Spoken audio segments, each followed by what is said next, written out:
pick Mandeville. Mandeville. Yes, and vacation. That's Yes. where the boat harbor Here is. either It's next Sunday. South, If we meet. Anything around water, Oh, man. it is right Two, on one the for her and one for me. Most Sunday, people call because me we'll be Meatball. missing. because it's really, it's near Covington. One of these papers. It's in, We won't it's be in. here for Sunday night. I'm gonna send This you, is my I'll bag send you a here. text. Okay, We're yes, just it having is. Bible school at night. We looking start it up at today. Sunday, so. Going out of Madison, town. one of them has the big Ma'am? boat You harbor. were going out of town. That, Yes, I'm gonna go to Cleveland, Tennessee. Here, it's, Steve's family it's, is up this there. We're gonna is where it spend is some on the night island. and visit. You're gonna drive there? Yes, absolutely. Man, Oh, that'd be nice. My son is on his way to Japan in the morning at 8, so prayers for his traveling grace. So he I don't can, know what this. And I'm worried. Don't worry, one of he's their gonna have a favorite really good restaurants, in time. fact, I took him to it I don't again. think I've ever It's heard very not nice, naive, bless the so- Lord. I don't think I've ever could heard feel of all anything the bad from You know, No. Japan. No, This is They're not in the only- military? no ma'am, but his friends are. Oh. In fact, his friend that's going What's that? to show them around. You his mentioned mother that is just this morning, hanging. and I immediately thought of that kid that's missing over there. That's what Didn't they some- find him? They found his body? But what was the key thing of that? He was by himself. Right. He was not with Okay. other people. He was probably not in a public Sounds like area. somewhere I Not would- where And he should have these been. guys are all Here, like 27, it's like- 28. okay, So this they're, two of them are is like military. where- And the So this is one, New Orleans and. one friend, Mandeville his is mother is like- Japan. Golly. So he's very familiar with where they need to be, and they will not Somewhere in be there. without the It's- other. That's two. all the more strange. Yes. And then, I don't know, I just heard that. He was radio. He was Yeah, deceased. I did find that. Yes. cause I hear, That did scare language, me. the rusty pellets. Man, see, that's what I wanted. Awesome. Well, but you know, now that, And look, the reason I I saw fell my- in love with it, because they My had brother- food places my in the back brother- right there, and you my can't brother- go my and leave brother like has mayonnaise on everything. What? Never said Yeah, man, I was making my own dish. You right have now like there's- all kinds of hot sauces. It's so violent, all the guns and. Meat. What is it? Where's it? But it's mainly- He will not come to me. I made mayonnaise. Oh, okay, I didn't know that. Oh, I, is it like in the store that has like a blue ribbon on it? Oh, so that was sweet. I didn't know if that was like a fancy mayonnaise, because I always just use almonds. I don't Okay. like sweet mayonnaise. I don't either. Oh, that's true. Get yourself into the mayonnaise, you be dipping French fries. Yeah. Mike Roy and his Because I son do, Nathan. one thing is, I don't like a little ketchup on my french fries, I like mayonnaise and ketchup. I know Dad's still doing some work on the house and porch and roof and all kinds of different things, so I don't know if he Wow. got tied up. They use mayonnaise. Successfully, Yes, I can't. yes, I've heard that, yes. I used to make my own Maybe his honey wife mustard isn't dip well. with mayonnaise, honey, and mustard. Wow. Okay, For dip stuff. well, we're gonna go chapter 8 and 9 tonight, moving right along. Trying to get through this doom and gloom, which takes a while. it's all doom and gloom. It's all doom and gloom. Jeez. No, it gets better. It does get better. But after so much doom and gloom, it You're has to ready get for it to really get better, huh? I do, Yeah. I do have a question though before we get started, so I can get it Okay. out the way. Let's see. These other kings and so forth, are these the same kings of the unseen realm that we're, the demigods and whatnot that we've been talked about in the unseen realm? Are these some of the same people that, because they were split up? Sounds forceful. Oh my God, the trumpet just sounded. Well, the sad part about it is, oh, somebody turned it down. Nick's on the job, y'all. It gave you too loud for me. He really is, he is omnipresent, because there was no way I was gonna figure out how to turn it down. So these gods that are mentioned, you're talking about in chapter 9, 8, 9. Well, these kings, did he not disperse them to the other kings earlier on in, Yes.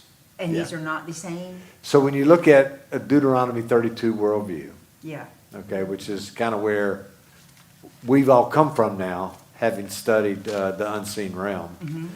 These gods that are presenting themselves, or that are being presented in chapters 8 and 9, would be considered part of that fallen pantheon of gods.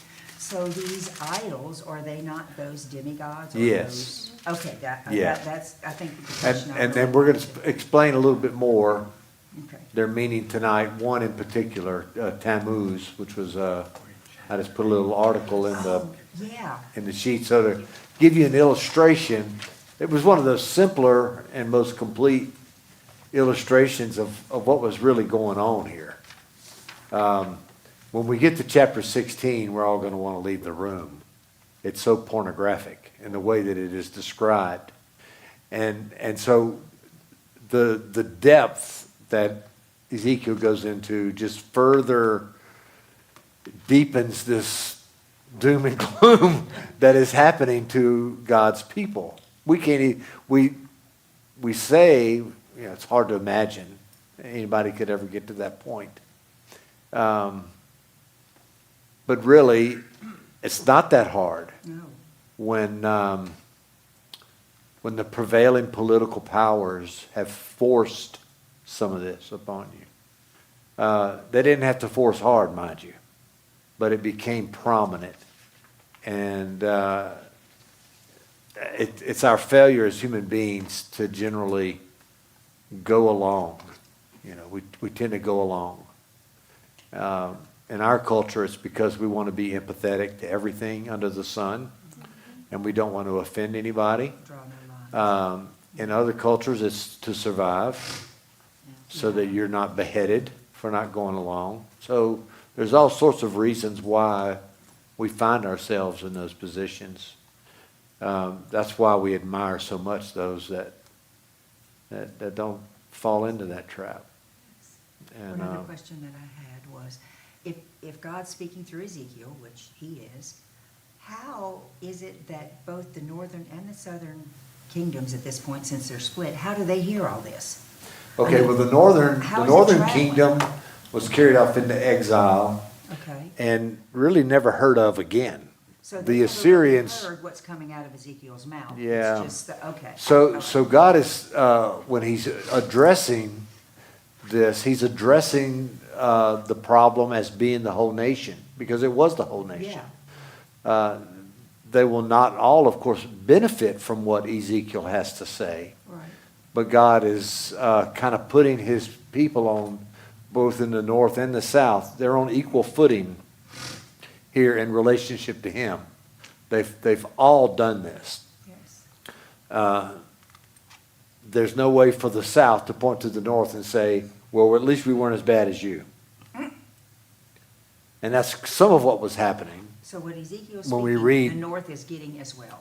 They're understanding, they're knowing Yeah. this is what's being Yeah. said and what's happening. And to be honest, we don't know who from the north is left by this time in Babylon. I got We don't know you. if any of them are Okay. there. We don't know anything about them, really. Right, okay. Once they're carried off into exile. But it don't really matter if they hear it or not. He's doing it anyway. That's right. That's right. So yeah, they don't have to have the warning God, shot. God's dealing with the problem. Right. He's just telling the people that are listening what's gonna happen. The Yeah. other ones The are ones gonna that get are in it earshot, regardless whether they yeah. hear it or not. Yeah, and we begin to get a taste of it in chapter 9, which we'll look at here tonight. Exactly what God is intending to do. So we'll begin in verse 1 of chapter 8. Why are all the THE does protected? What? Oh, it's just this program I have. Oh, okay. So I move it around and it chooses the words that it highlights. Yeah. So if I want to study, let's see, if I want to look at Judah, it'll highlight Judah. I click on it. And I don't even have to click on it. It gives me the facts of the word right at the bottom down there. Can't really see it on your screen. It's just a study aid. I thought That, there was some special significance. Yeah, no, not really. So, hey. All right. So, in the 6th year, in the 6th month, on the 5th day of the month, I was sitting in my house with the elders of Judah. So if you look, who were sitting in front of me, and there the hand of the Lord came down on me. All right. So verse 1, if you look at your notes, this vision that he's having, it covers everything that we're going to study all the way up through chapter 11. Okay? So this is one extended vision recording that we have here. And it begins right here in verse 1. The year calculates out to be 592. All right? Ezekiel is still acting out the siege. So if you remember, he was to spend so many days on his left side and then so many days on his right side. Well, he's in that right side stage at this point. And it says that he's sitting there and the elders are sitting in front of him, which gives us a little hint that Ezekiel didn't lay on his side all day, every day. That it was an enactment that he did, and then he went on and did something else that day. But the elders were there, okay? And then he is caught up again in a vision, much like what we've already seen in earlier chapters. So that God is there, puts his hand out, grabs him up by the nape of the neck, the Spirit moves him and places him, or he appears before the glory of the Lord, which in Ezekiel is always being described in human form. All right? Remember the glowing from the waist up and the fire from the waist down and all those things. Which nearly every scholar takes that to be who? Yeah, the Son of God. Okay. So, carries him to Jerusalem so that he's able to see what is happening there, particularly in the temple district and in the temple itself. So now this vision that he's going to share has everything to do with all the atrocities that are going on in the temple. The elders there would have already been the ones that we've been introduced to that are in exile with Ezekiel in Babylonia. Not to be confused, since the vision is of Jerusalem, that this is somehow another elders in Jerusalem that are a part of the vision. That's not what's going on. Because everything that God is doing here so far has been purely for the benefit of those that are in exile, so that they have an understanding of some very important things. One, we've mentioned now twice, is that they thought that they were the ones being punished and that those that had remained in Jerusalem were actually God's favorites and had been spared exile. But what Ezekiel's about to show them is that's not the case at all. They've behaved badly just as you have and are still behaving badly. So we're going to go on. So he goes and he says, and I looked, and there was someone who looked like a man. From what seemed to be his waist down was fire, and from his waist up was something that looked bright like the gleam of amber. He stretched out what appeared to be a hand and took me by the hair of my head. Then the Spirit lifted me up between heaven and earth and carried me in visions of God. So here we have the complete vision of Ezekiel being in this visionary trance, so to speak, with the glory of the Lord in charge of what's happening here. Then he goes on.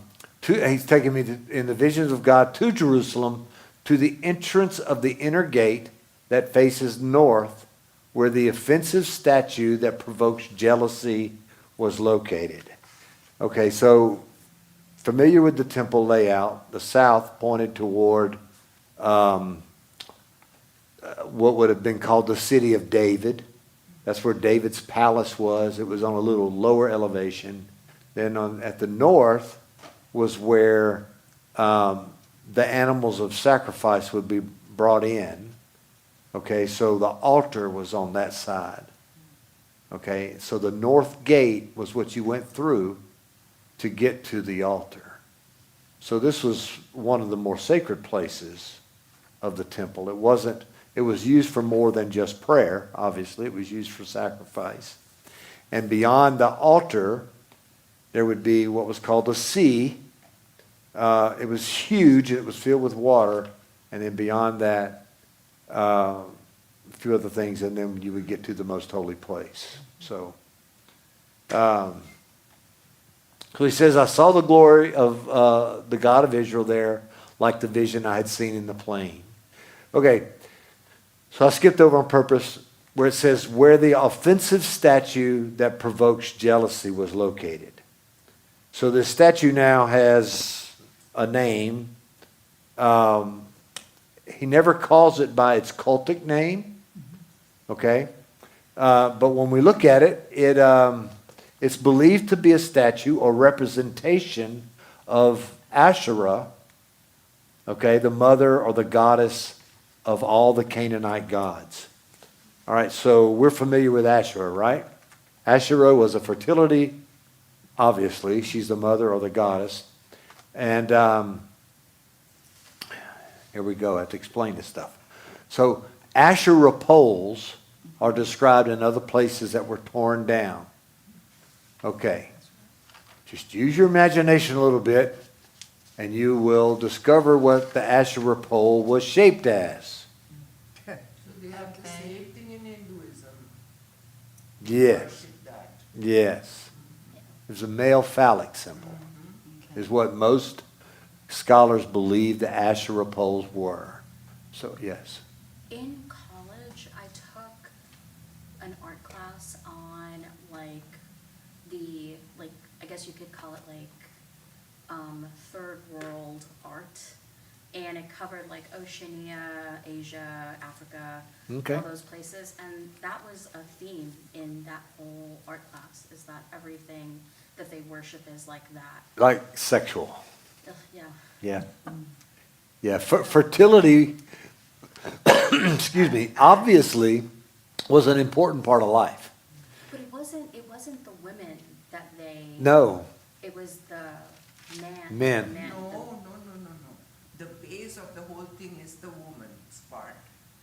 Yeah, but in the art class, that's not what they. Oh, Yeah. but in reality it is. Oh. Yeah. So the whole thing, I mean, Yeah. the whole thing is this, it's a fertility cult, Yeah. is what it is. When we get to Tammuz, we'll read even a little bit more about that. But anyway, this is what was going on.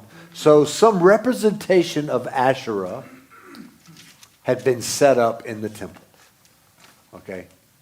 Either next to the altar or somewhere close to what might have been the Holy of Holies, okay? Who was her brother? Wasn't there a connection? Oh, so she's the, I won't remember them all. Because he had some significant, So Baal was her, Yeah. okay, that's her lover, actually. oh, okay. So, yeah, No, And her brother? I called it. well, it could be, who knows, you know? So was she a real character though? No, She was just fictitious. These are all- When she's asking who her brother is, he's a fictitious. Yeah. yeah, so all this is cultic religion practices that existed outside of the worship of Yahweh. So cultures would create for themselves an entire backstory for the advent of these gods upon earth. Most of them are created in some sort of way by some act of another god that was created in some sort of way. And so this is why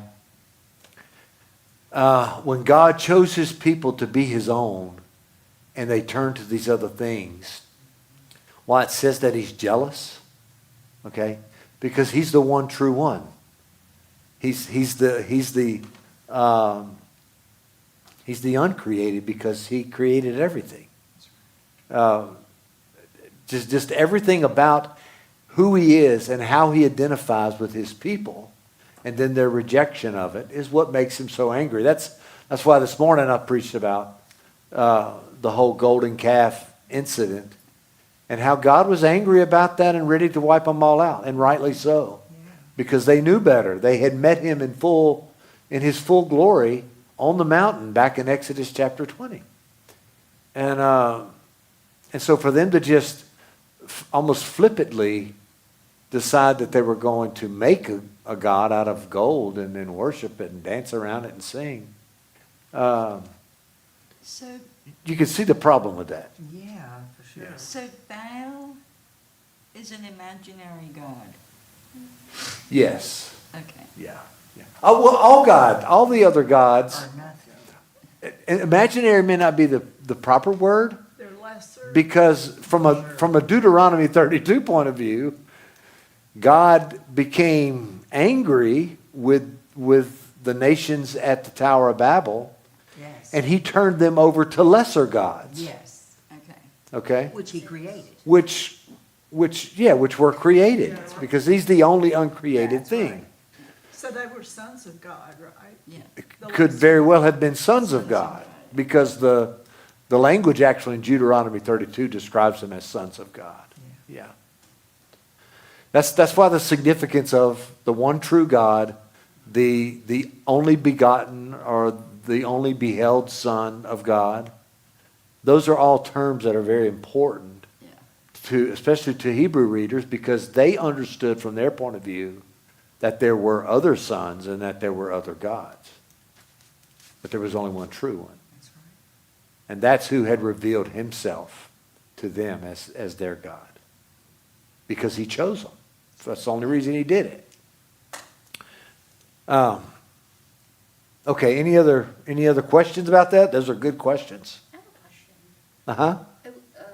In the morning, when, with the golden calf, and it was only 40 days in which this happened, but could it have been that they were because they were in the desert, so did they have water and everything? Were they in their right mind? That's a good question. Did they have heat stroke? Yeah, that's Thanks for that, yeah. Yeah. Oh, they were But God was dehydrated. provided, he Were provided were the whole they, time. were they desperate in some way for something? This I mean, they were, but was something making them? Yeah. No, I don't think so. I think this was their desperation, was that they had never been responsible for themselves, not one time in their life. They were all born slaves, lived slaves, died slaves.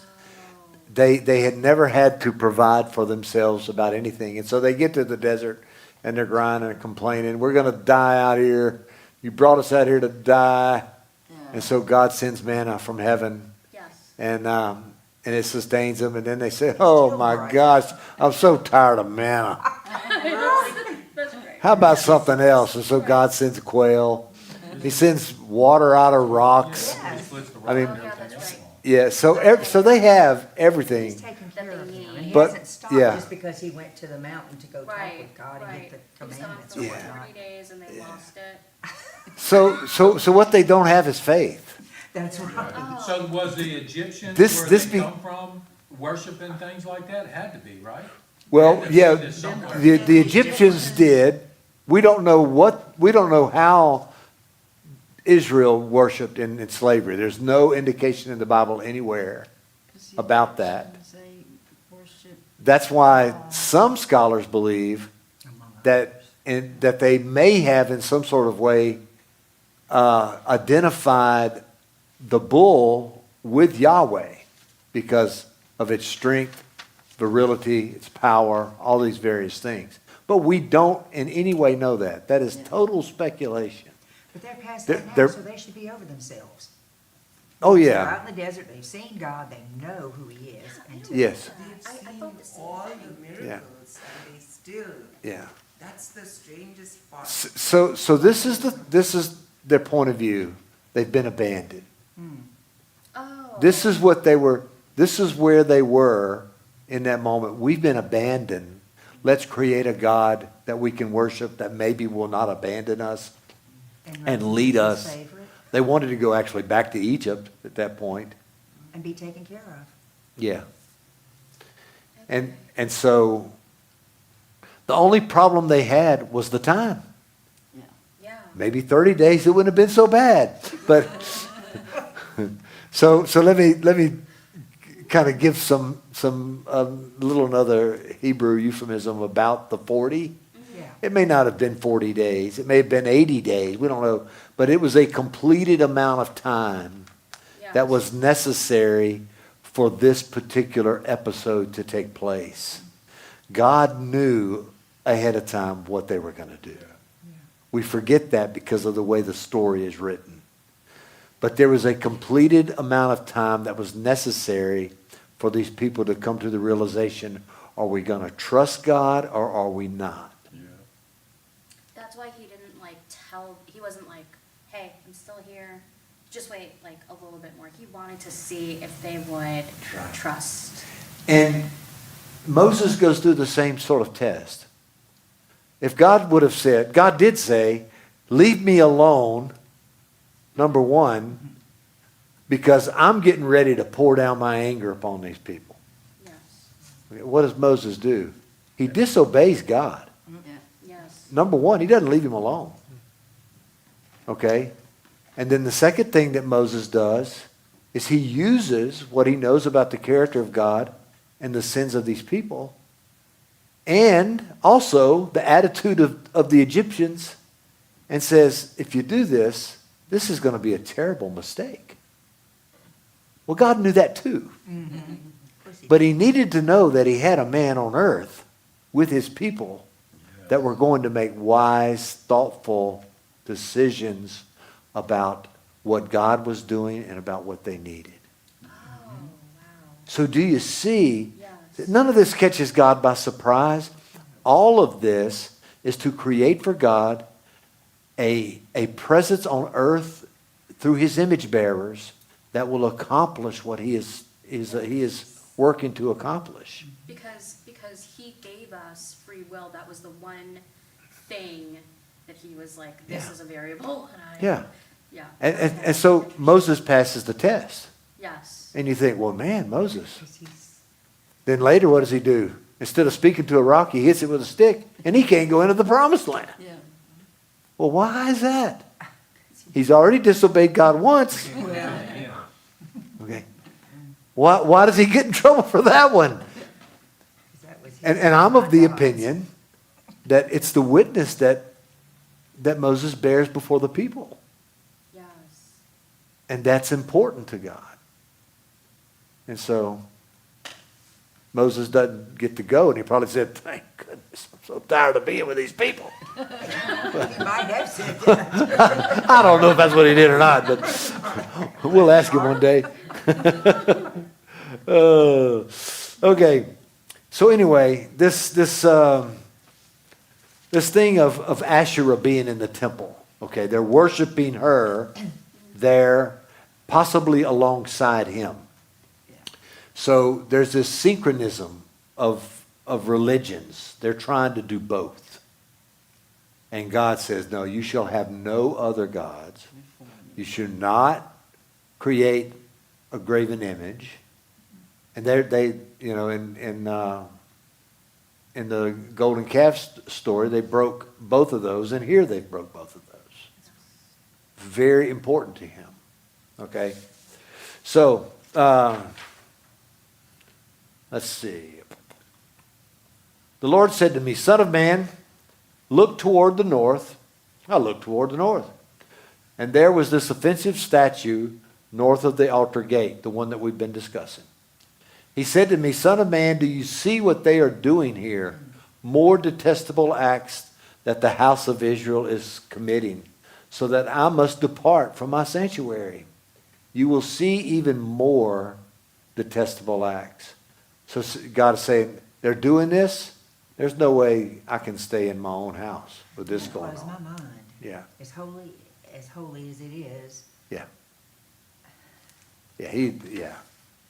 So, They didn't see it as holy. no. Because they were doing all those terrible things. That's So right.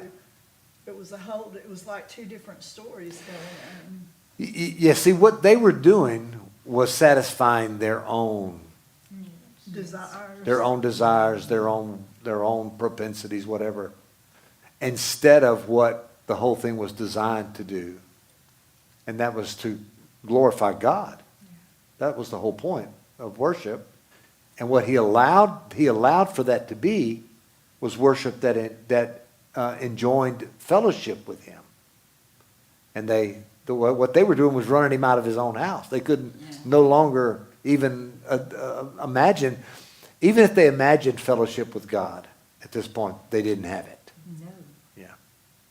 So, yeah, pretty tough stuff. Then he goes on. Then he brought me to the entrance of the court, and when I looked, there was a hole in the wall. I think it's just such a strange thing here. He said to me, "Son of man, dig through the wall." So I dug through the wall and discovered a doorway. So it's like, this is the picture. You see that hole? They think they're hiding in there. Yeah. I want you to dig out that hole so you can get in there. And he gets in there and he discovers a doorway. And he said to me, "Go in and see the detestable wicked acts they are committing here." Now, before, you remember that Ezekiel was asked to cook his food over, human waste. And he said, I've never defiled myself. So God said, okay, you don't have to use human, you can use animal. Okay. Well, this is just as defiling. Okay. But for some reason, he's willing to do this so that he can see for himself what is actually happening in God's house. So when I went in and looked, and there engraved all around the wall was every kind of abhorrent thing, crawling creatures and beasts, as well as all of the idols of the house of Israel. So when he says all of the idols, we don't know what all of the idols are, but it's more than one. So it's more than Asherah, and it's more than one type of idol of a god carved there. And also all these creatures and beasts. So what are they doing? They're worshiping creation instead of the Creator. This is what's being illustrated here. But it also sounds like an infestation, right? Doesn't it? An infestation? Mm-hmm. Like of all these creatures and all? Well, it could be because it's become a dark place. He makes that pretty clear that they're in the dark trying to hide from God while they do all these things. Yeah. And I think he's not going to see that he knows. Shame on Well, him. you would think, but by now God's just like any other God. Well, And they know they can't see. that's right. They made them with their They know. hands. That's right. You know? So God has been denigrated slowly but surely to a place of at least equal worth to these other gods that they've set up there. And maybe not even that to that degree. He may not be worshipped even as highly as they were worshipped. And the kids suffer because they don't have a choice. They've just been grown into it, and that's all they know is these other gods. Yeah. So that just curses them as well, along with their mom and dad and everybody else in the city. Yeah, that's why the story of Josiah is so good, because when they find the law, they can't believe it. What they've been doing wrong for generations. And they begin to, he made some reforms, but, none of it ever really lasted long. And it was because every time, when you read it in 1st and 2nd Kings, they'll go through and they'll describe them, but he'll say, but he did not tear down X, Y, Z. Right. All the high places or all the Asherah poles. So there was always this remnant of false worship that was going on in the country. And that's why when we look at the idea of remnant here, it holds such great significance. Because it's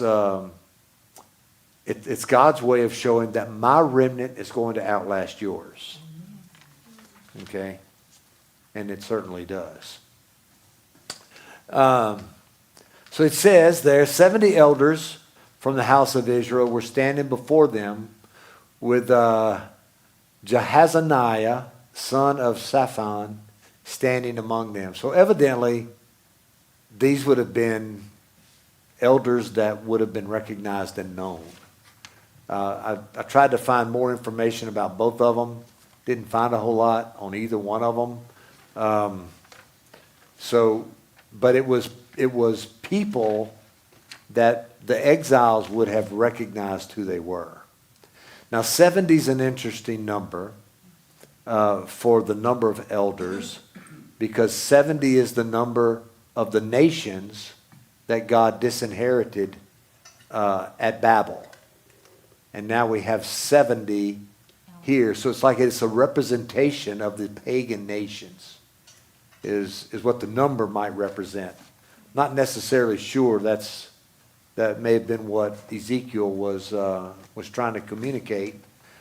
But it's hard for me to overlook because the number 70 is really significant in that way as far as these pagan nations. So it may be the Hebrew writer's way of putting emphasis upon the fact that the elders had reached this place of paganism, that this was really what they were wanting to practice and were becoming skilled at practicing. So 70 elders from the house of Israel were standing before them, and then these two guys were standing among them. Each had a fire pan in his hand, and a fragrant cloud of incense was rising up. So I want to look at that a little bit. I'll go back and look at the hole in the wall reveals these pictographs of these different animals that were scratched into the walls. The tribes are there worshiping them. But the burning incense, this has always been an interesting topic. A lot of people will believe that incense was used in the temple to cover up the stench of animal sacrifice. And I can understand that. When I was a kid, I raised this calf, beautiful little thing. And we took it up to Jones's, and they put a bullet right through its head. I couldn't believe it. I was 8 years old. And the thing that I remember to this day, I mean, Daddy looked at me and said, "What you crying about, son? What did you think we were going to do with that calf? We've been raising it to eat it." I thought, okay. So that was my first lesson in the realities of life and death. But I identify to this day, when I think of that, I can smell that place. I can smell it. And you know, scent it's the strongest sense we have to bring back memory. And burning flesh above all is even worse. Oh, it's terrible. There's nothing. It's terrible. Nothing like it. I could tell you another bad story about that. But anyway, but incense was not burned to cover that smell. Incense was burned to delineate the space as being sacred. When you smelled incense, you knew that you were in or near a sacred place. Okay? So incense was very important to worship, because as the worshiper would approach, of course the incense is not confined to the temple. It would emit from the temple, but as the worshiper approached, the sin in his nostrils, and he began to prepare. Okay, his heart. That's right.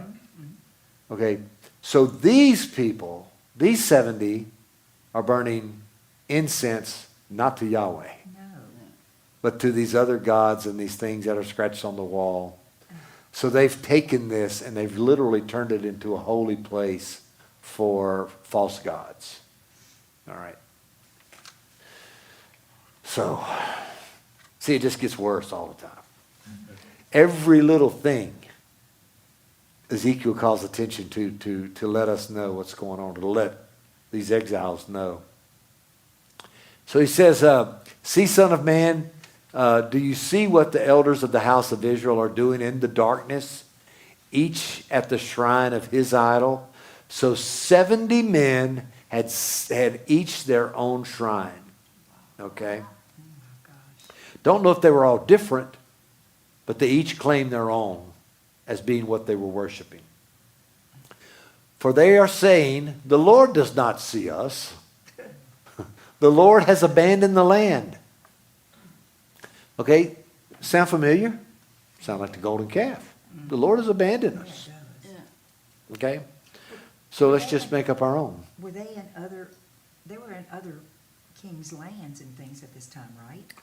The So- vision that Ezekiel is seeing is a vision is what is actually going on in Jerusalem at the Okay, time. those that, So it's contemporary action okay, happening in Jerusalem at the same time that they're in exile by the Kabar Canal. okay.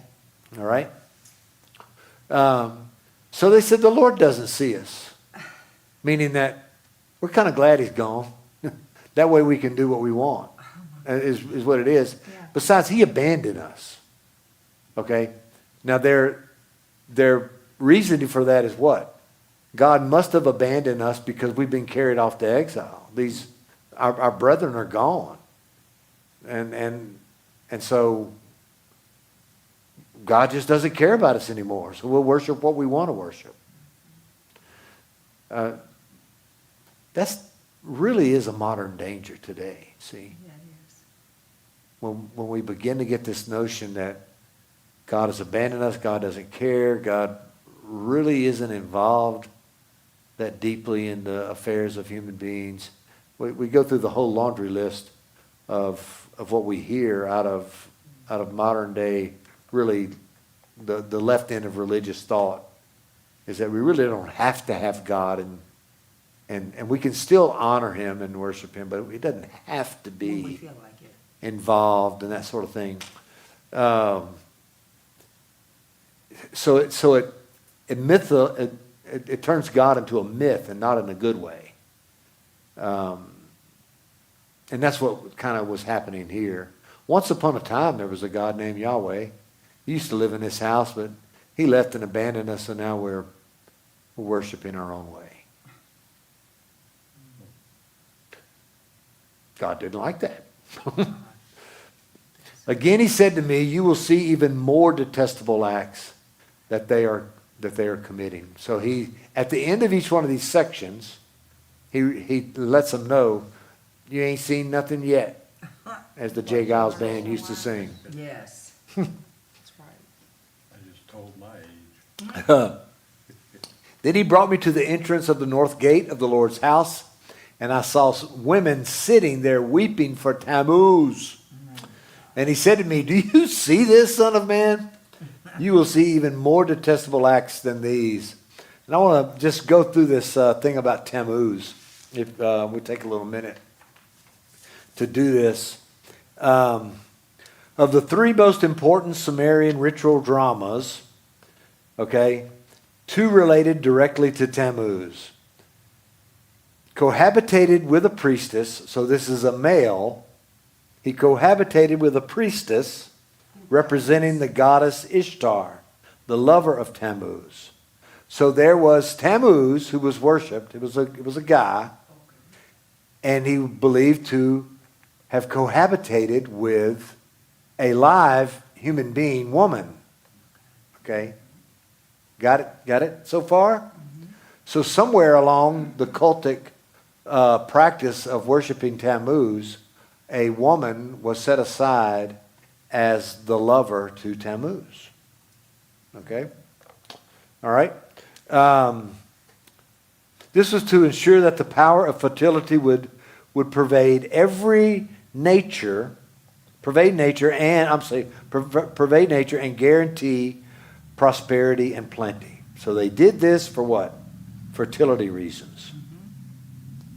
Okay. The second was based on the observable fact that the end of the spring brought the end of new life in nature and the end of the milking and lambing season. The obvious conclusion was that Tammuz, the power who had produced all these blessings, had died.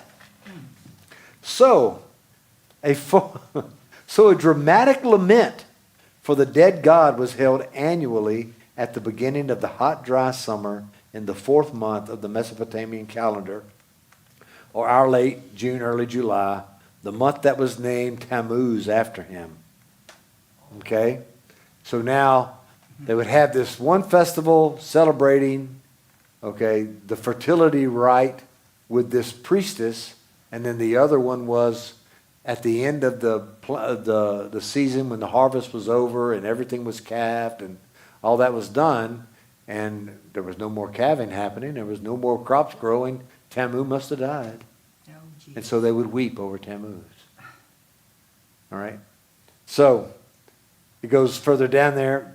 In Ezekiel 8:14, women weeping for Tammuz is mentioned among several abominations that Ezekiel observed taking place in the Jerusalem temple area. Tammuz was represented in Mesopotamian literature as a youth, handsome, attractive, having no responsibilities. His cult was thus primarily, perhaps exclusively, a woman's cult without positive ethical or religious value. Okay, so what was it? This priestess would act out sexually.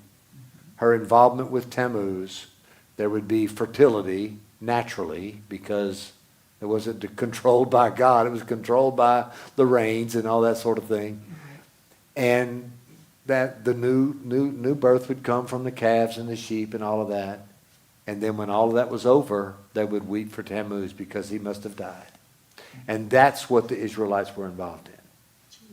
Wait, Okay. but through all of this, there's no way they could not have the knowledge of Yahweh, right? Like through all of this Tammuz stuff, they still knew that there was even if they felt that Yahweh had like let's say they thought maybe he abandoned them or something, Yeah. or whatever, by Ezekiel's time, like there were so many things that happened, but like yes, maybe there was a reason, even if they were going through all this Tammuz stuff, they must have had the knowledge of the true God. They did. They did. They knew. My brain is like having having trouble like reconciling, like why would you turn your back on the one true God yeah and turn to Tammuz? and all Well, of it's this no stuff. different than somebody watching pornography or anything like that now. They know you're not supposed to, and they still choose to do it Okay. because of the gratification they get from it. So that's the whole thing. How is It will this gratify gratifying? Our What- own flesh, yeah. Oh. It was it's gratifying. All right, good question.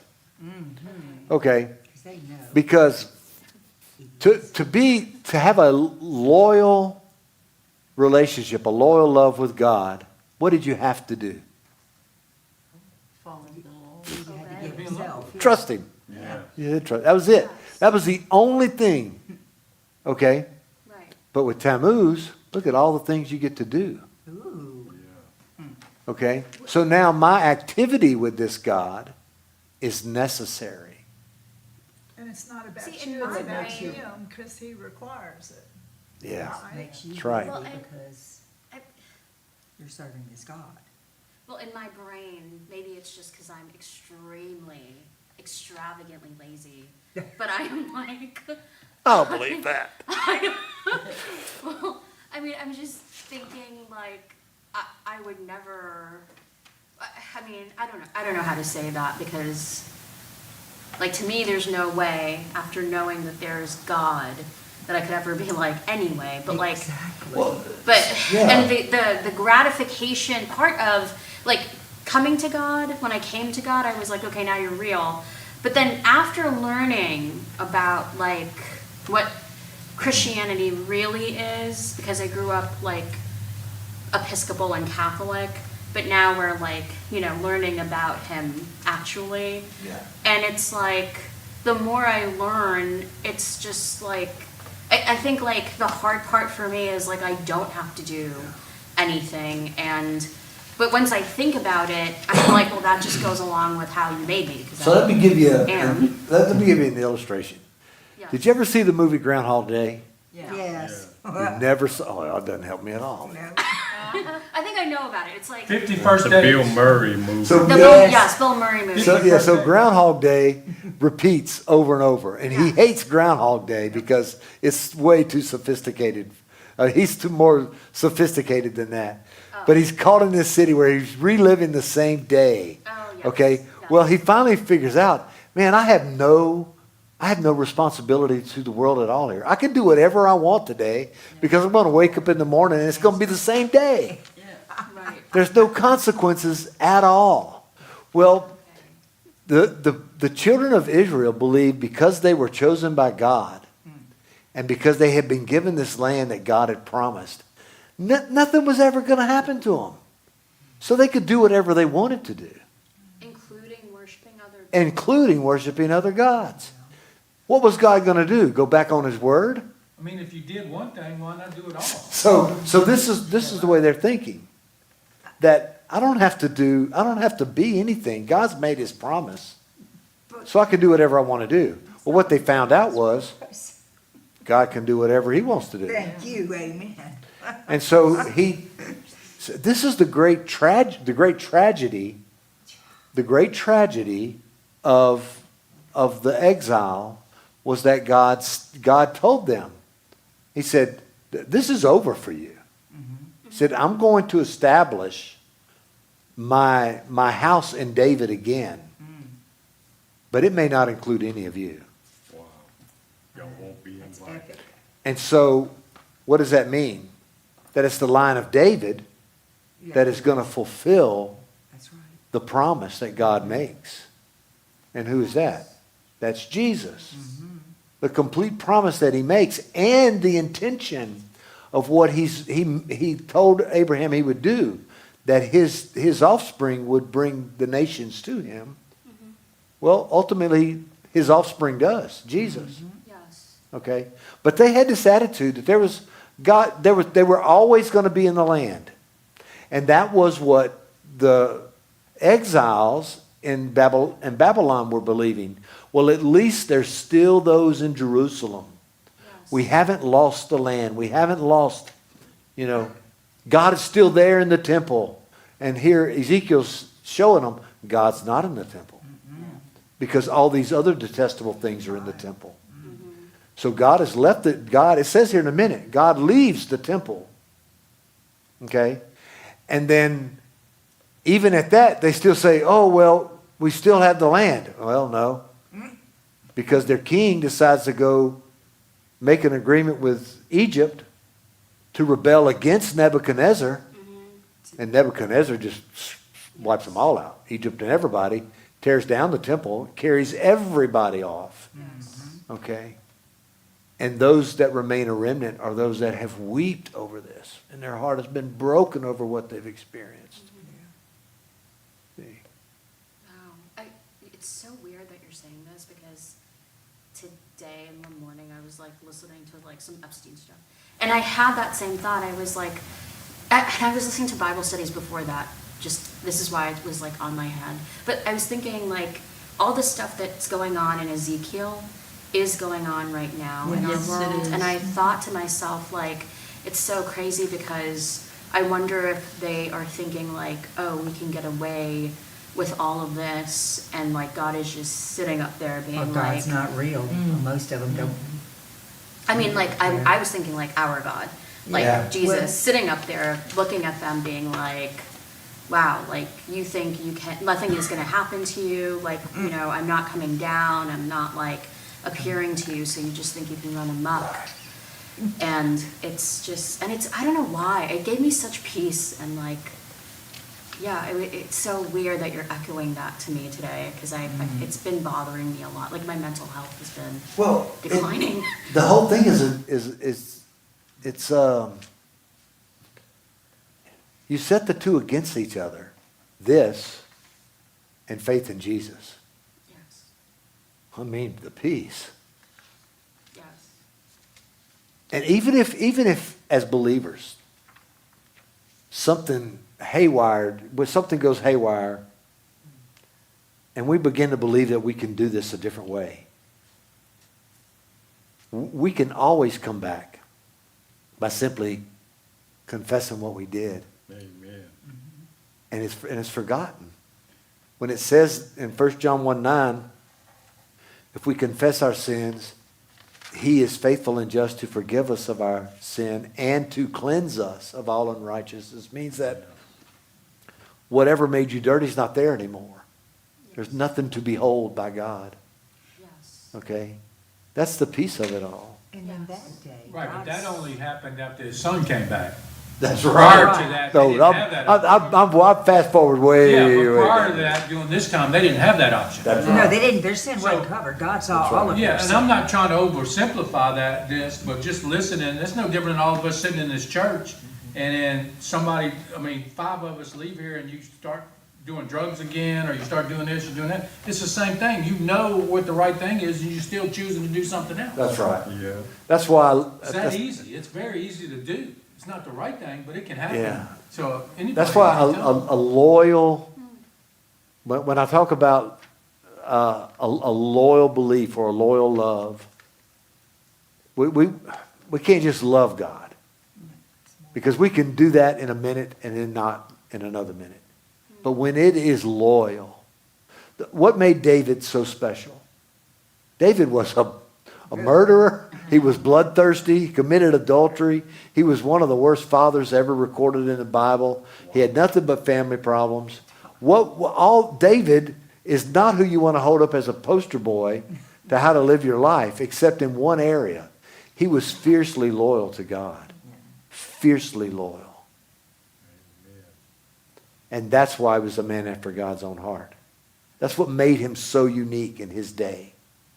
He was fiercely loyal to his God. Wait, that's confusing to me. Like, how was he loyal if he did all that? What, like, maybe Knowing I'm, what? It was wrong. Yeah, it was wrong. And God did Well, not want him to do that. It's the Isn't same. that- It's the same thing that God overlooks a lot of things Amen. because Praise of God. the blood that because of the blood that is on us because of Jesus. Yeah. Okay, so when we sin deserves what? Death. The wages of sin is death. But the sin that we commit as believers is covered by the blood of Jesus. God doesn't see it. Oh, you mean like he never gave up that God is the only. That's right. Oh, He was loyal.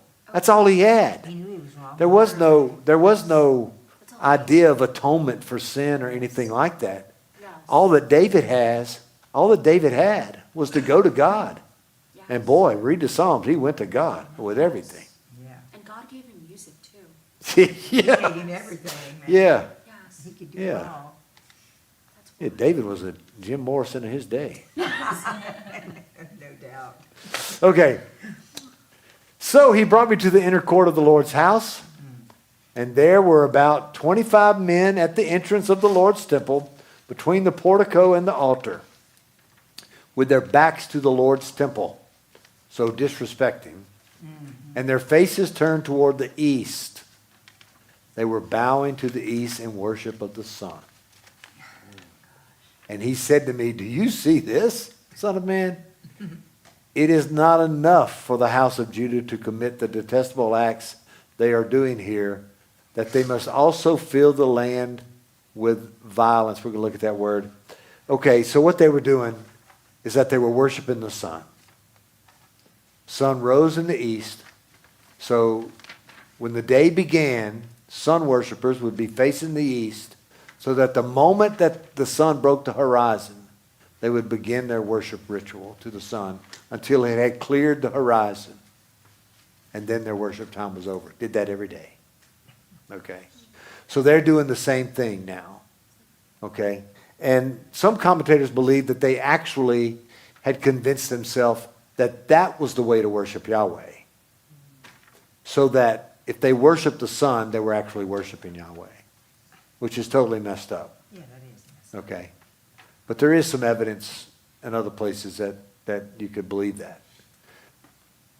It accomplishes the same thing to just believe that they were worshiping the sun as a representation of God. Okay? So when the new day came up, the sun got credit for it. Make sense? Yeah. All right. So then it says, there was much, they filled the land with violence. This word violence has a richer meaning. It really means to fill the land with corruption Like here. or extreme wickedness. Yeah, just like here. Yeah. So violence in the world today, yeah, it's extreme corruption.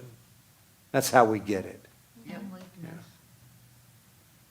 So he says they filled the land with violence and repeatedly anger me, even putting the branch, it says, to their nose. That's not what the Greek says. I mean, the Hebrew says. It says putting the branch to my nose. If you look at the note there, it's another gross figure. Let's see, Okay, I understand. yeah. So putting the branch to my nose, it's an insulting euphemism. The branch referred to the foliage that one might use back in the day to wipe their behind. Good Lord. Ew. Bet they didn't grab no Did not know rose that. Poison ivy. or thorns. So it would mean something like, here, fella, smell my... Yeah. Wow. That was the idea behind that euphemism. Okay? So you think there's some doozies in our day. Use that one on somebody sometime. Oh, gosh. Therefore, I will respond with wrath. I will not show pity or spare them. Though they call loudly in my hearing, I will not listen to them. So what is God saying? I'm going to deal with them with my wrath, and I'm not going to show any pity. And he even indicates they're going to call to me then. Oh, yes, they will. Yeah, but I'm not going to hear them. I'm not going to listen to a thing they have to say. You ain't gonna show me what you had for lunch. Right. Horrible. Yes. Yesterday. For when it says that they were worshiping the sun, I don't know if this is true, but a while ago I saw this video on YouTube that was like, it was talking about the different deities, like Ra, like he's the sun god in Egypt, but it's Right. really all just a a veil for Satan, because he was, I forget what the connection is, but basically to like non-believers, he represents like the sun, like it's a dupe, like they think they're going towards the light, like thinking that it's the Okay. light of God, but they're actually going towards Satan. And like he's often like used as like the sun, like with Ra and everybody, like they're saying, oh well, he was the ultimate god of the gods, but what he really represents is Satan. And that it's not like that to the people worshiping, but like a Christian would know Right. they're actually worshiping Satan. And is that what's happening here? Well, no, because Satan never comes into the picture here. Satan would have been too near to an understanding of a divine figure answerable to God. Oh, They've moved way beyond all those people, all of that. okay, cool. Okay, so that angels, Yes. cherubim, seraphim, Satan is really the only one named, which is not a proper name. In the Old Testament, it means the accuser. Yes. So, yeah, they would never identify any of this that was going on, because that was outside. They're outside God's realm completely here. Now, there's other places where the morning star, the bright and morning star, is a comparison to the Persian king who wanted to, he was setting himself up to be the greatest on earth. Right. And is it Isaiah or is it Ezekiel that says, "Oh, bright and morning star, you tried to overtake the light." Well, what it's referred to there is Yes. you tried to overtake the sun, but Yes. but you're nothing but a wimpy little star. Yes, that's right. Okay. Yeah. Okay. So we talked about that in our last Yeah, class. I remember. Yeah. Yes. Okay, chapter 9. We're going to move on. Then he called loudly in my hearing. So God is now screaming in Ezekiel's ear. Come near, executioners of the city, each of you with a destructive weapon in his hand. And I saw 6 men coming from the direction of the upper gate, which faces north, each with a war club in his hand. So here comes death. Oh, death is coming.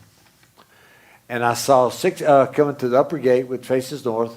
There was another man among them, clothed in linen, carrying writing equipment. They came and stood beside the bronze altar. So here they are, 7 of them that are there. Okay, so before God leaves his throne, he calls forth 6 human figures with weapons to bring destruction. One man dressed in white linen is to place a mark on each person who is grieved concerning the idolatry going on in the city and in the temple. Okay, so we're going to get to that part. Then the glory of God of Israel rose from above the cherub where it had been to the threshold of the temple. This is that same figure that we keep going back to. He called to the man clothed in linen and carrying writing equipment. Pass throughout the city of Jerusalem, the Lord said to him, and put a mark on the foreheads of the men who sigh and groan over the detestable practices committed in it. So now we have an anti-death angel that we saw Opposite of what happened in Egypt. in Egypt. That's right. We have one that is passing, that is marking people for salvation. Okay? Because they don't believe in everything that's going on and it's wrong. Right. It's those people that are just totally put off by what's happened in God's temple and in his city. The one dressed is place of mark. The figures of destruction are to follow the one marking the ones who are mourning and grieving, and are to begin to kill the rest without pity. So this is one of these pictures you get often in Hebrew literature. It'll give you a summary statement before anything happens. So you kind of get, okay, this is what's going to happen. Now we're going to give you more detail as to why this is going to happen, or how it's going to happen, or when it's going to happen. But this is one of those summary statements. So he spoke to the others in my hearing. He says, pass through the city after him and start killing. Do not show pity or spare them. It's got an exclamation point behind it. Slaughter the old men, the young men, and the women, as well as the children and older women, but do not come near anyone who has the mark. Fast forward to what? This is a hyperlink forward to Revelation. In Revelation, we always talk about the mark of the beast and forget about the mark that comes right before the mark of the beast. Those that are loyal are marked as well, right? They receive the Lamb's mark. This is the same thing. Okay, John borrows that language right here from Ezekiel. Begin at my sanctuary. So begin at the most holy place. So they began with the elders who were in the front of the temple. That was the 70. Then he said to them, defile the temple and fill the courts with the slain. So nothing was to be, there was not to be human blood shed in the temple.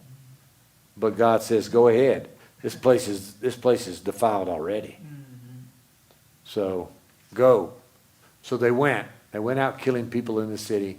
While they were killing, I was left alone. And I fell face down and cried out, oh, Lord God, are you going to destroy the entire remnant of Israel when you pour out your wrath upon Jerusalem? So what is Ezekiel thinking? All that's left of Israel is in Jerusalem. Is there going to be no Israel left? Is this truly going to be the end? Okay? And he answered me, the iniquity of the house of Israel and Judah, so he's including He's uniting the nation again, the north and the south, Israel and Judah, is extremely great. The land is full of bloodshed, and the city is full of perversity. For they say, the Lord has abandoned the land. He does not see. Okay, so here we're reminded again. This idea that they can determine where God is and what he is seeing by their behavior. Instead of going to God, they've determined for themselves what God is doing and where he is simply by the way that they're behaving. Now that is a modern construct that we use all the time. Let me live my life the way I see fit, and that will determine whether or not God is in my favor or not, or is on my side. This happens. I talked about it some this morning, but this is the way people view. They have no proper view of God. And that's a problem for the church, because that's part of our job, is to help people understand and have a proper view of God. There's a big debate going on right now in circles about the way that worship occurs in some places. Is it proper? If it's not a proper way to worship, is God going to deal with the church like he deals with these people who have worshiped him improperly? Is there a proper means? Okay, and we're not really given clear instruction about the mode of worship or anything like that, only that it is to honor or bring glory to God. That's about the simplest of ways I know to describe it. The mode in which that happens has never been really laid out in any means where somebody can say you're doing it wrong. At least that's my opinion.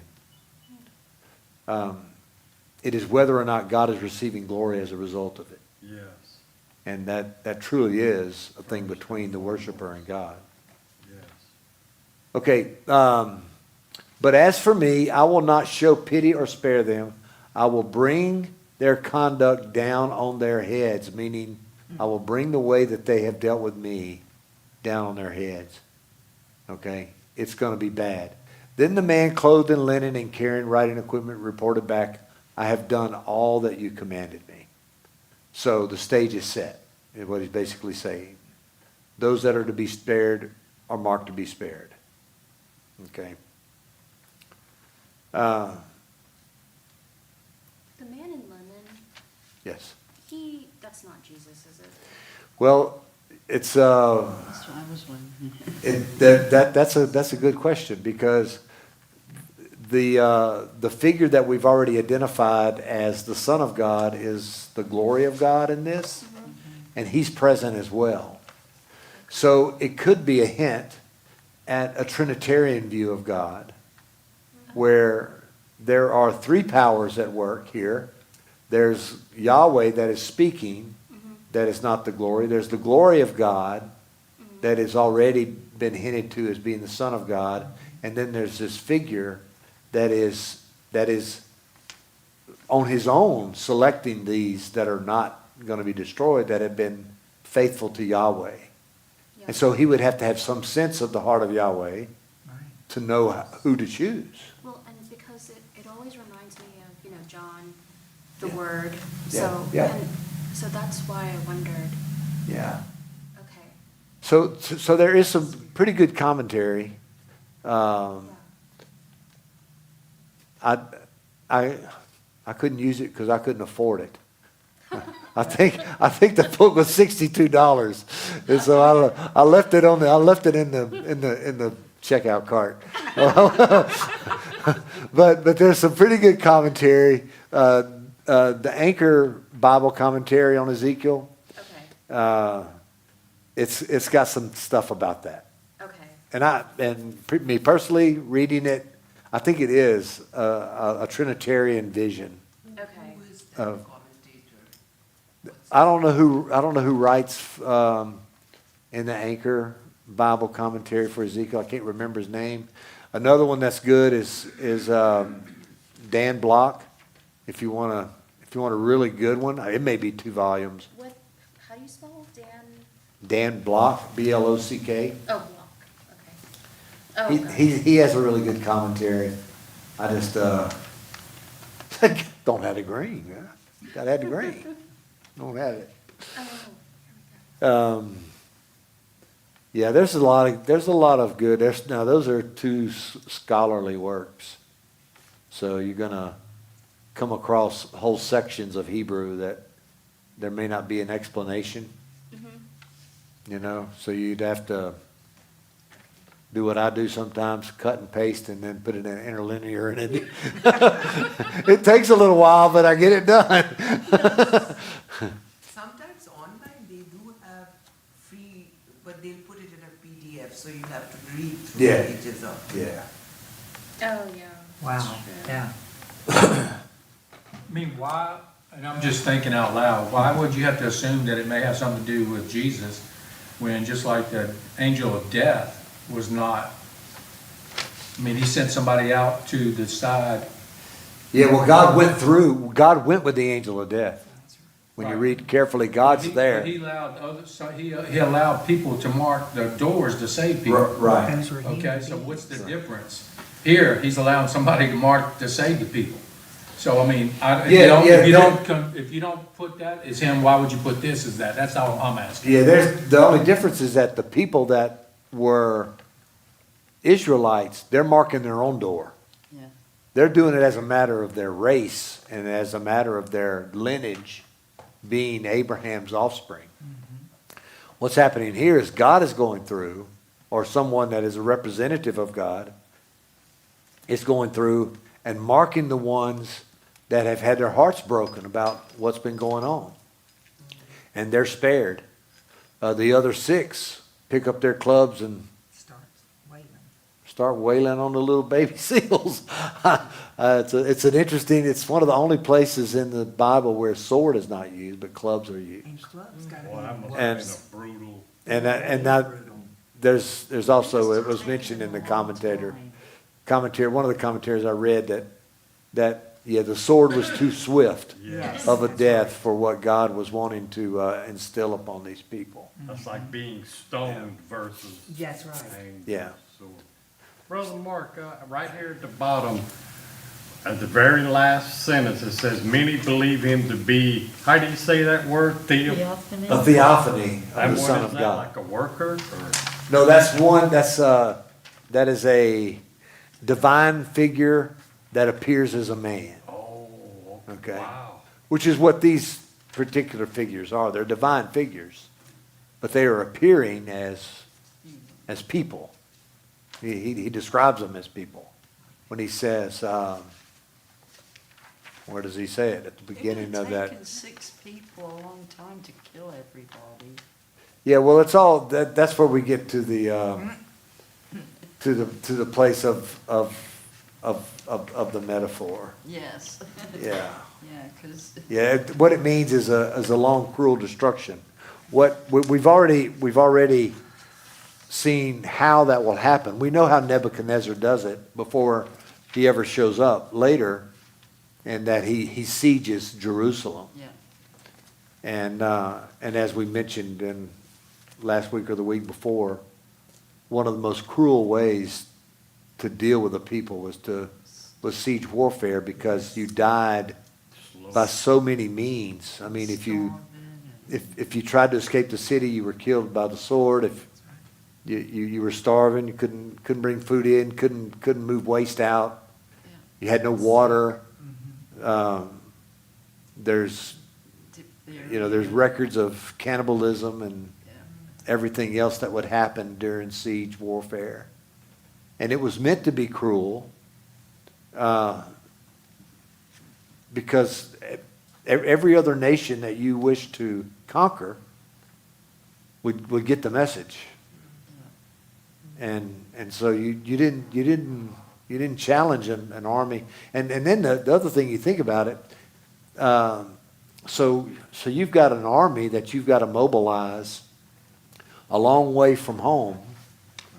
Okay, so what's the easiest way to defeat a city with the fewest amount of people, and that was to provide siege. Does that still And occur then today?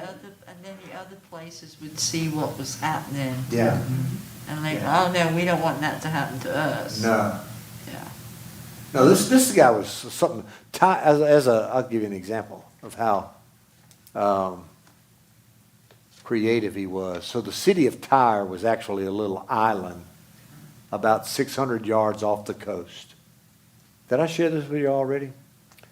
And so you couldn't attack it. I mean, they had the advantage all the way around.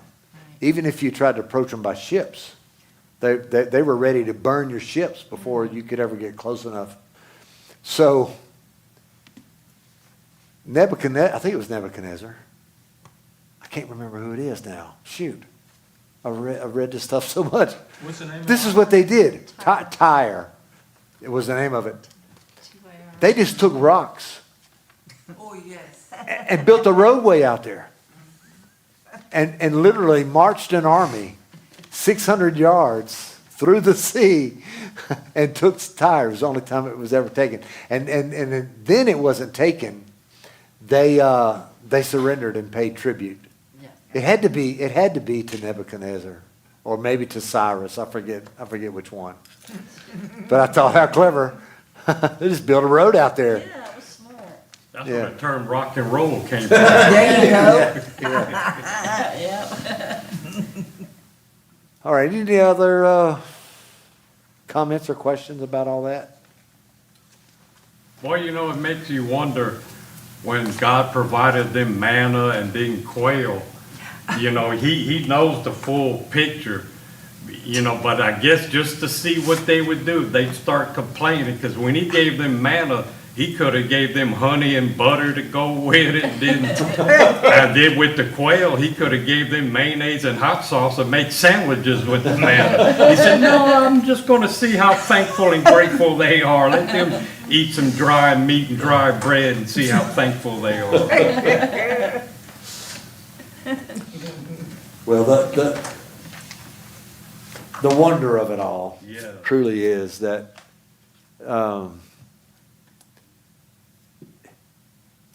that in the end he was so gracious, and he always is gracious.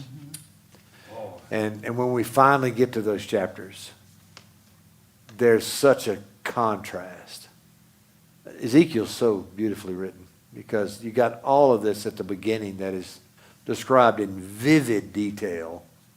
And then when you get to the place where Jerusalem is finally defeated, and that word gets back, the whole theme turns to grace and hope. And it's just as descriptive as the previous was. And that's what I like. That's what I really came to like about It's just, the whole book when I started studying it. it's just so much like now. Like Iran's got the world at its full with the Strait of Hormuz. I mean, Yeah. they're ruining the economy. I mean, Well, politically, a lot of it's the same. But when we look at it religiously, I can't say that it's the same, because religiously today,